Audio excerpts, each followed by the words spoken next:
texto que a gente leu fala já do divisor de águas, onde da iniciativa da história dele.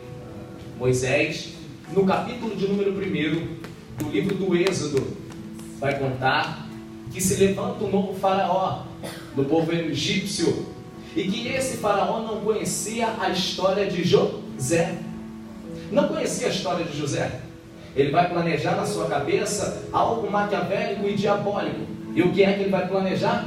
A morte, a diminuição do povo hebreu. Vão querer cortar, vão querer diminuir. E a ideia maquiavélica que ele tem: vamos dobrar o trabalho, vamos cortar a comida. Assim vão trabalhar menos, assim vão ficar mais fracos, assim vão acabar morrendo, assim não vão procriar. Porque o medo de Faraó era que o povo crescesse ao ponto de um dia se rebeliarem e se voltarem contra o povo egípcio e tomar as terras egípcias. Esse povo não para de crescer, o povo não para de se multiplicar, e isso é um perigo para nós. Mas ele vai perceber que cortando a comida, cortando a água, de nada adianta. O povo passa 1 ano, 2 anos, e o povo continua a crescer e a multiplicar. Mal sabe ele que enquanto ele está investindo para algo maquiavélico aqui na terra, o meu Deus estava investindo no povo hebreu lá no céu. Aleluia. E como é que isso funcionou? Na terra, ele estava dizendo: eu coloco mais trabalho e corto a comida. E no céu, eles trabalham mais, mas estão jejuando mais. Ah, Jesus. Estão trabalhando mais, jejuando mais. Só que quando eu jejuo, eu mortifico a minha carne. Quando eu mato a minha carne, eu vou vivificar o espírito. Oh, aleluia. Estou sentindo a presença dele aqui. Levanta a tua mão na altura da tua fé, onde você pode. Aquele moço ali levantou. Vou profetizar de olho aberto. Eu quero profetizar na tua vida: nenhuma ferramenta preparada contra a tua casa, não, ela deu aleluia, contra a tua família, contra os teus filhos, contra a tua família, não vai prosperar. Quem quis colocar uma corda para poder te enforcar, vai cair nela. Meu Deus tem promessa na tua vida e vai cumprir. Aleluia! Glória a Deus! Oh, Jesus! Então Deus vai trabalhar de maneira diferente.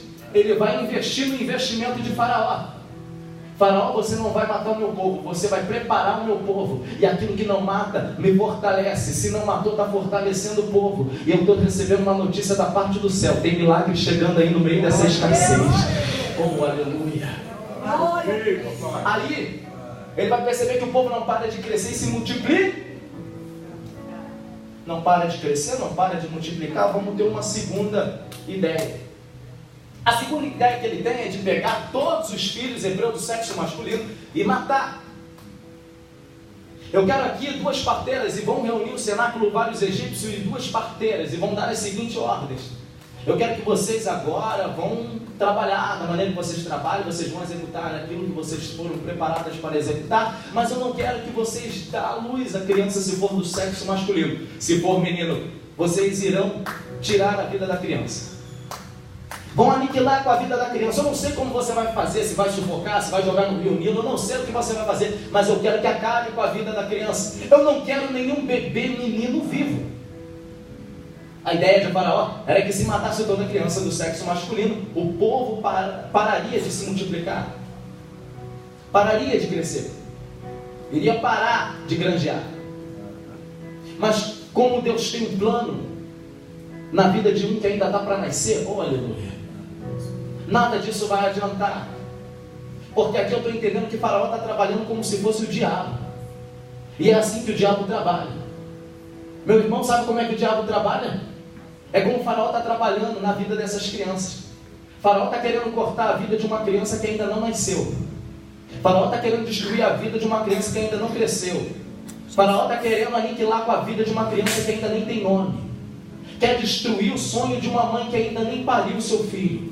Quer destruir o sonho de alguém que ainda nem nasceu.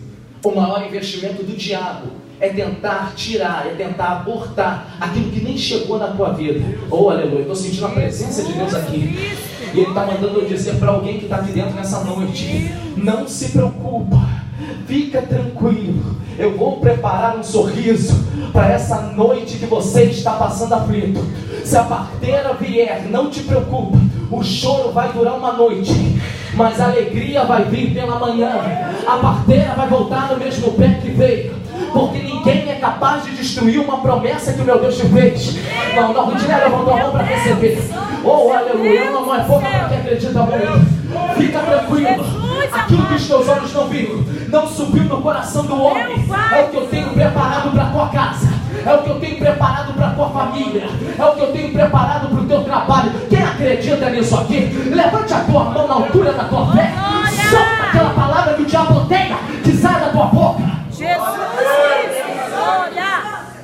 Diga para duas pessoas: o meu Deus tem plano na tua vida. Não, diga com autoridade, senão ele vai pensar que você não quer profetizar. Diga: Deus tem plano na tua vida. Aleluia. Agora seja profeta, pega no ombro dele e diga assim: o meu Deus vai cumprir todos os planos dele na tua vida. Quem tem glória na glória, quem tem aleluia, dá aleluia. Quem tem coisa estranha, fala, só quem acredita na promessa. Glória a Jesus. Glória, glória. Meu Deus, forte. Mas a gente correr nessa introdução aqui, vai dizer a história e os historiadores que Moisés vai nascer nesse meio tempo, em que a qual está havendo uma escassez de assassinato, uma chacina de tudo que é criança no meio do povo hebreu. Quem vai nascer? Moisés. Mas Moisés está debaixo de uma promessa. E quem está debaixo de promessa não morre antes do tempo. Oh, glória a Deus. Quem está debaixo de promessa, a vida dele não é aniquilada antes do tempo. Vai chegar na vida dele antes que ele feche os olhos. E Moisés precisa nascer, porque Deus aqui não está vendo Moisés.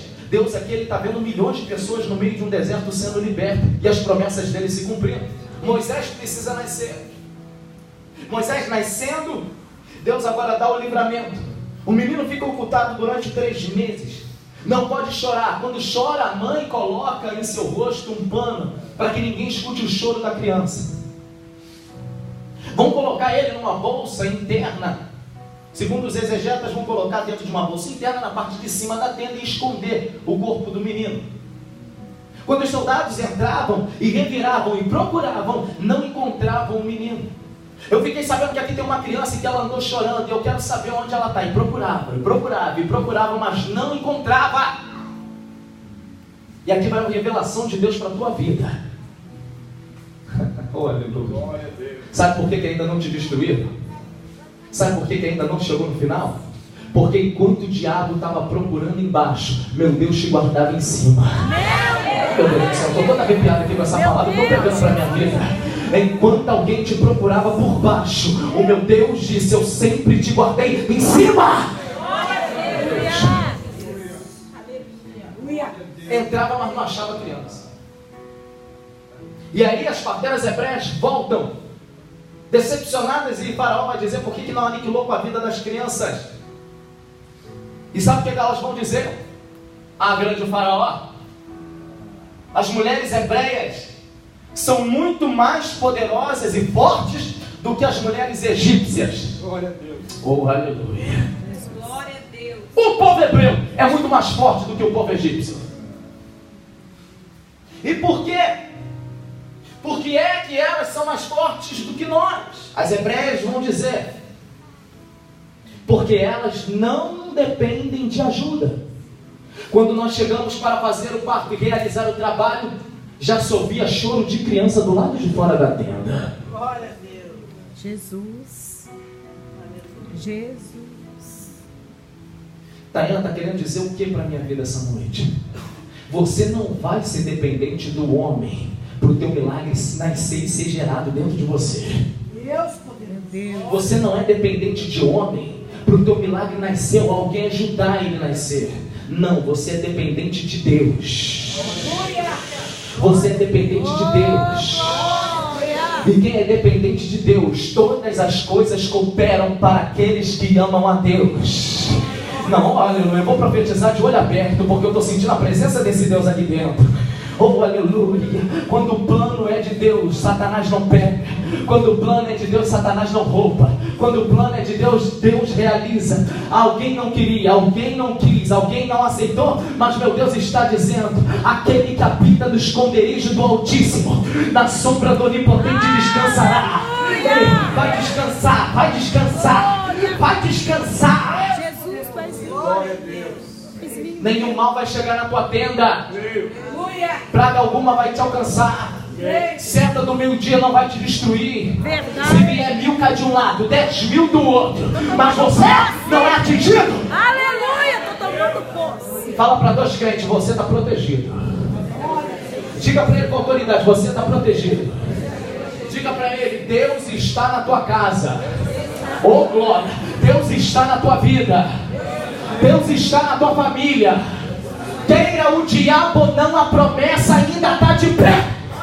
Aleluia. Está lá.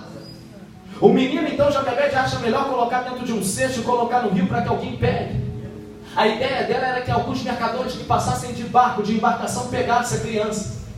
E assim poderia criar a criança.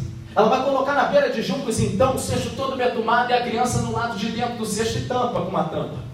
O cesto todo protegido, envolvido com cola, é colocado no rio. Ele fica preso no meio de moitas de juncos. A criança chega um momento que começa a chorar. Mas o meu Deus é um Deus que quando Ele tem promessa na vida de alguém, Ele chega primeiro do que as adversidades. Oh, aleluia. Eu vou repetir isso daqui só para ficar gravado. O meu Deus, quando tem promessa na vida de alguém, Ele chega na frente da adversidade. Por quê? Só para dizer que Ele é Deus na tua vida e que ainda cuida de você. Quem é que ao mesmo tempo que Moisés está, Moisés que significa aquele tirado das águas, está dentro do rio, quem é que está se banhando? A filha de Faraó. A filha de Faraó agora está se banhando e as suas escravas estão ao redor. Ela vai dizer assim, atravessem aquele rio ali e tragam aquele cesto lá. Isso parece o choro de uma criança. Vamos ver o que tem dentro. Será que é uma criança? Não é possível. Quem colocou uma criança no meio de um rio? Traga. Vão trazer. Quando traz o cesto, eles abrem o cesto. A filha de Faraó pega aquela criança moreninha no colo. Só que quando ela pega aquela criança no colo, eu imagino que ali o Espírito Santo entra dentro da filha de Faraó. Aleluia. Olhando no olhinho daquela criança que tinha apenas 6 meses de idade, ela observa, olha dentro do olho dele e diz assim, que criança linda. Jesus. Só que ali, a filha de Faraó está dizendo que criança linda. Dentro da filha de Faraó, o Espírito Santo está dizendo, eu cuido de ti. Aleluia. Oh, glória. Eu velo por ti. Eu estou contigo. Tu não sabia, mas no meio daquele perigo, eu te guardei e te livrei.